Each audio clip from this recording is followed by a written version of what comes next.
Materi IPA kelas 7 semester 1, objek IPA dan pengamatannya. Pada pertemuan pertama ini, kita akan belajar tentang penyelidikan IPA. Apa itu penyelidikan IPA? Mari kita lanjutkan ke slide berikutnya. Sebelum kita melihat tentang penyelidikan IPA, mari kita melihat dulu apa itu IPA atau sains.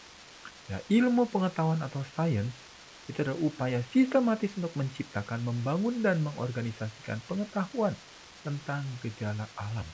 Gejala-gejala alam yang ada di sekitar kita. Siang hari, kenapa hari ini panas sekali? Kenapa sore hari tiba-tiba hujan? Ya, kenapa? Kenapa? Semua itu berhubungan dengan gejala alam yang ada di sekitar kita.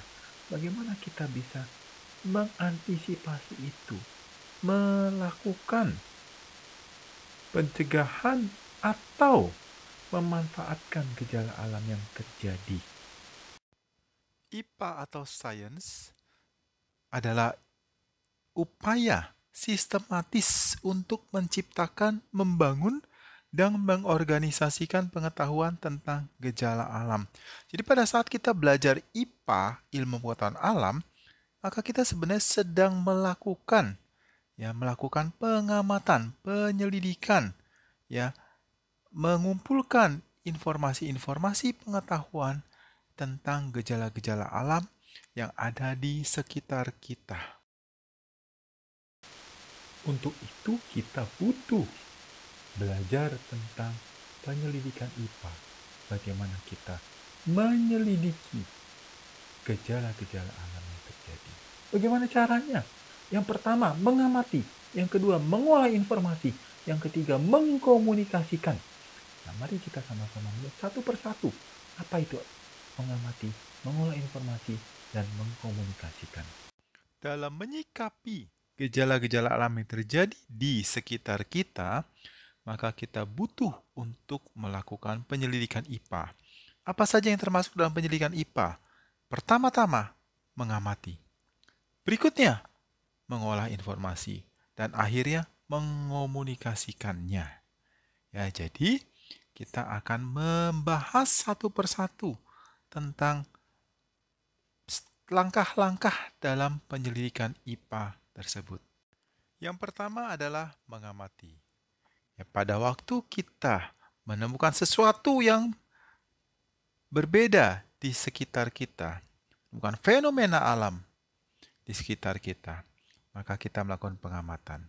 Kita mengumpulkan informasi, mengumpulkan data-data dari apa yang kita lihat, dari yang kita dengar, dan kita rasakan. Ya, kita mengamati. Juga kita bisa bertanya juga kepada orang lain sebagai suatu bentuk pengumpulan informasi kita selain dari yang kita lakukan sendiri. Mengolah informasi. Pada saat kita sudah mengumpulkan informasi-informasi data-data yang kita dapatkan dari bertanya pada orang lain, dari kita mencatat, melihat selama beberapa waktu, nah kita olah data-data itu, informasi-informasi itu kita olah, kita susun dugaan, kita lakukan percobaan kalau perlu, kita sampai pada akhirnya kita bisa mendapatkan, oh ternyata ini ya jawabannya, ya itu namanya kesimpulan. Kita mendapatkan kesimpulan dari apa yang kita amati. Ya. Setelah itu adalah mengolah informasi. Ya, setelah kita kumpulkan semua, kita sudah catat informasi-informasi yang kita dapatkan, kita olah. Mana yang seperti ini, mana yang seperti itu, kita pisah-pisahkan, kita pilah-pilah, kita susun sampai akhirnya kita bisa menyimpulkan sesuatu dari informasi-informasi yang kita dapatkan. Ya, sehingga kita bisa mendapatkan jawaban dari fenomena alam yang kita amati tersebut. Setelah kita menyimpulkan hasil pengamatan kita terhadap suatu fenomena alam, maka langkah berikutnya adalah mengomunikasikannya itu kepada orang lain. Ya, bisa kepada teman kamu, bisa kepada guru kamu, orang tua kamu, dan sebagainya. Tujuannya apa? Tujuannya supaya kesimpulan kamu itu bisa didiskusikan dengan orang lain, ya. Karena belum tentu kesimpulan kamu itu benar, belum tentu juga salah. Ya, sehingga kita harus mendapatkan masukan-masukan dari orang lain, ya, sehingga kesimpulan kita itu bisa menjadi lebih baik dan juga bisa menjadi dasar untuk penyelidikan IPA yang berikutnya. Apa yang setelah kita pelajari dari video ini? Yang pertama adalah belajar IPA berarti belajar untuk menyelidiki gejala alam yang ada di sekitar kita. Yang kedua, penyelidikan IPA dapat kita lakukan dengan mengamati, mengolah informasi, dan menyampaikan hasil penyelidikan kita kepada orang lain. Nah, selesai kita belajar, maka berikutnya adalah tugas mandiri. Ya, kamu pilih salah satu jenis hewan, bisa kucing, anjing, kambing, burung, ikan yang ada di sekitar lingkungan rumahmu. Ya, amatilah perilakunya pada saat pagi hari, siang hari, sore hari, dan malam hari selama 5 hari berturut-turut, dan catat hasil pengamatanmu ya di dalam tabel.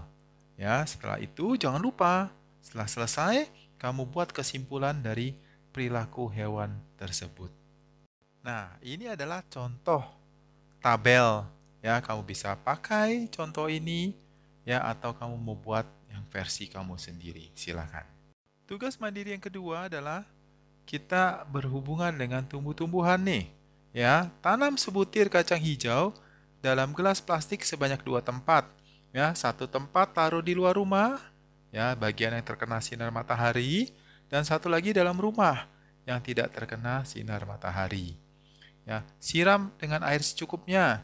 Ya, jangan sampai kekurangan nanti kering, tidak bisa tumbuh, atau juga jangan sampai kebanyakan nanti jadi busuk kacang hijaunya, ya nggak bisa tumbuh juga berarti.